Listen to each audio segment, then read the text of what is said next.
Dans cette vidéo, nous allons voir comment utiliser les outils standards Python.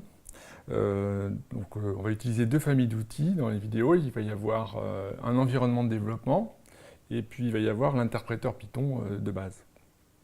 Donc je vais commencer par vous montrer l'environnement de développement. Donc nous avons choisi d'utiliser Idle parce qu'il fait partie de la librairie standard. Vous pouvez bien entendu utiliser de votre côté PyCharm, Spider, Emacs ou ce que vous avez l'habitude d'utiliser. Mais comme on utilise Idle dans les vidéos, c'est quand même important que vous ayez quelques très rapides notions. De toute façon, on utilise très peu de choses. Donc je vais lancer Idle sur ma machine. Donc vous pouvez le trouver sur Windows dans le menu démarrer. Enfin, il s'est installé avec Python quelque part. Donc la première chose que je voulais vous montrer, c'est de bien vérifier le numéro de Python. Je vous répète que nos vidéos ont été faites avec 3.6. On utilise très souvent les f-strings, donc si vous utilisez 3.5, il y aura un certain nombre d'exemples qui ne vont pas marcher exactement à l'identique. Voilà, donc ce que j'utilise, ce sur quoi je tombe lorsque j'ai appelé Idle, c'est un interpréteur interactif dans lequel je peux taper simplement des phrases comme dans une calculette.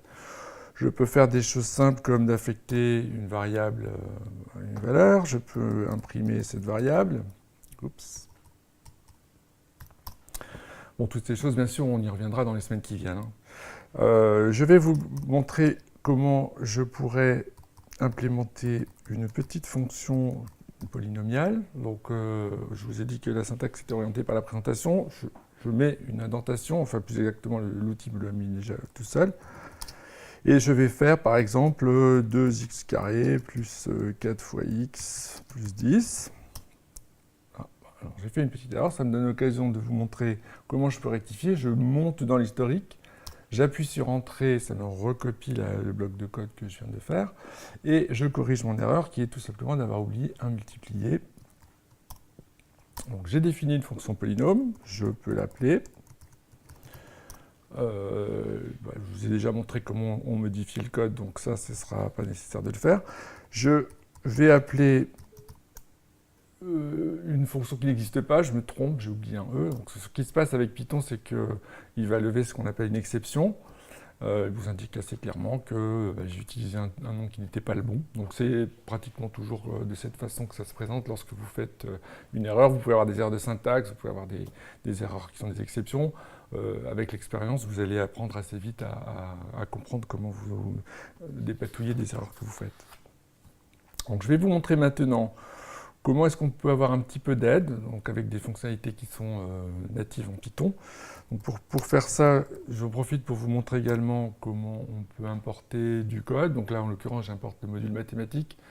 À nouveau, on expliquera tout ça en long, en large et en travers dans les semaines qui viennent. Il me faut bien un petit peu de matière. Donc, vous pouvez, sur un module, utiliser une fonction Python qui s'appelle dir pour obtenir la liste, le contenu du module en réalité. Donc, par exemple, dans le module maths, j'ai un certain nombre de fonctions comme les tangentes, les cosinus, les exponentielles, ce genre de choses.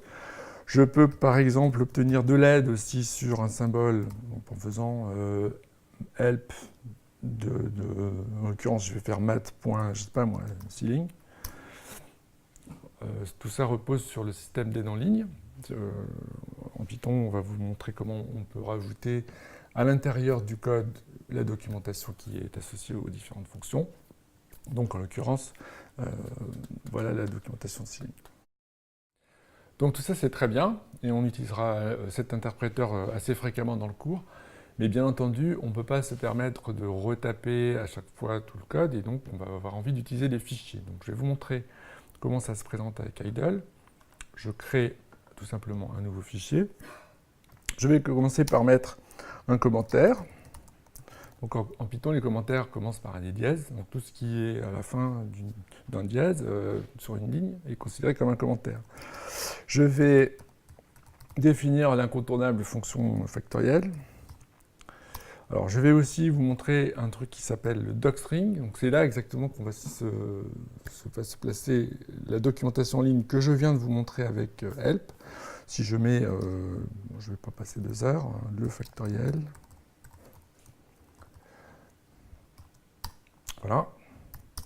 Et maintenant, je peux rentrer mon code Python et je dis que si n est plus petit que 1, alors je retourne 1. Et sinon, je retourne n fois factoriel de n-1. Bon, voilà, j'ai une petite fonction Python toute simple. Donc je vais bien entendu la sauver avec pomme s ou save, enfin, comme d'habitude.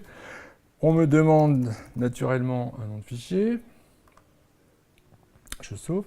Et maintenant, pour communiquer avec l'interpréteur, l'autre morceau d'idle, si vous préférez, je vais utiliser une fonction qui s'appelle run module, que je peux invoquer aussi avec F5, et on fera pratiquement toujours F5.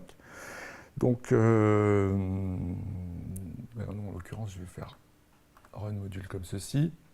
Donc, ce qui va se passer maintenant, c'est que le contenu du module a été transmis à l'interpréteur qui, pour me faciliter la vie, c'est en fait remis à 0. Ça veut dire que les symboles que j'avais définis tout à l'heure, vous vous souvenez que j'avais un symbole qui s'appelait polynôme, j'avais un symbole qui s'appelait A, bon, mais ils ont été remis à 0, je suis reparti d'un interpréteur vide. Donc si maintenant j'essaye d'évaluer polynôme de 10, on me dit que la fonction n'existe pas. Par contre, je peux évaluer factoriel qui se trouve dans le module que je viens de passer à l'interpréteur.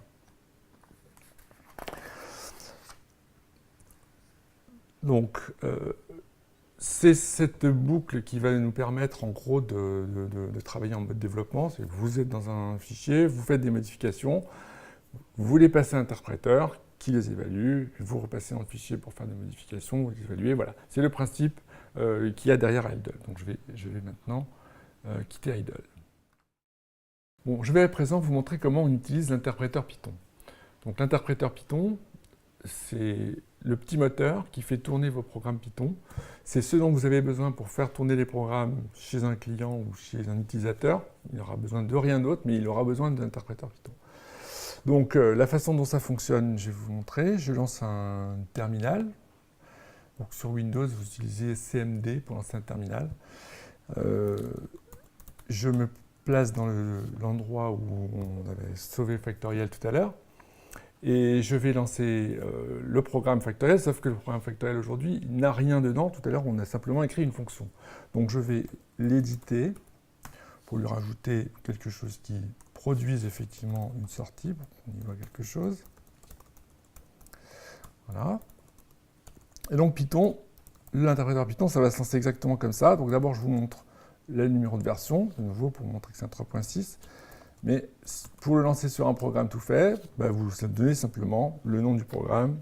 Vous voyez, c'est extrêmement simple. Alors maintenant, on va utiliser, nous, dans les vidéos, un utilitaire qui s'appelle IPython, qui offre une fonctionnalité à peu près voisine, simplement un petit peu plus agréable. Donc ça se présente de cette façon-là. Je lance IPython. Vous avez pour commencer une aide en ligne que vous pouvez joindre avec point d'interrogation. Donc je vous encourage à jeter un coup d'œil. Donc ce qu'on va faire avec IPython, nous, dans l'immédiat, ça va être de définir une